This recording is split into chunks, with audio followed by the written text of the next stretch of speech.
Namaste, I'm Yukta Yadav, student of class 9. I'm the president of Nagarjuna Club and also the school girl of the year. So today I'm going to share some of our myths and legends related to the origin of Bagmati River with you, so that you people can know something about our history or our culture or something, and have some knowledge on it, since this is an exchanging program.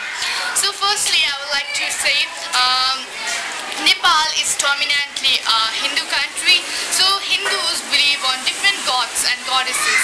It is believed that we have 33 million gods and goddesses in the Hindu mythology. So according to them, all those 3,300 million gods and goddesses, among them 3 gods are known to be the most like the powerful one. They are Brahma the creator, Vishnu the preserver, and Mahesh the destroyer. Mahesh is also believed to be Lord Shiva. His other names are Lord Shiva, and is also called Bhola Baba. Last time we had been to Pasupati and spaces like that with our 2 guests, Mr. Paulus and Martin, and it is the place where Lord Shiva is worshipped. So it is believed that Bagmati is formed from the mouth of Lord Shiva. From this left portion of it, Bagmati was formed. From the middle part, Vishnumati was formed, and from this portion, from the right portion, Bichumati was formed. All these river were formed.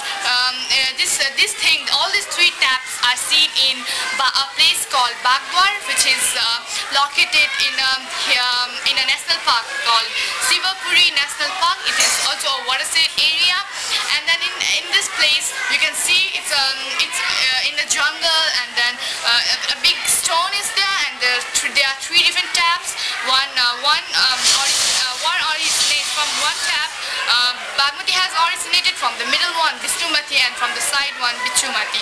So these are the 3 taps that had been originated, and from in the middle you can find one statue of Lord Shiva sitting in the middle of a pond and meditating. It was believed that Lord Shiva had come to that place and meditated there for thousands of years. And how we came to know about this is the Baba, the Sadhu, the saint we met at the place called Bagdwar had told us this thing, and he also says that at night he feels that real Lord Shiva comes to, he stays there.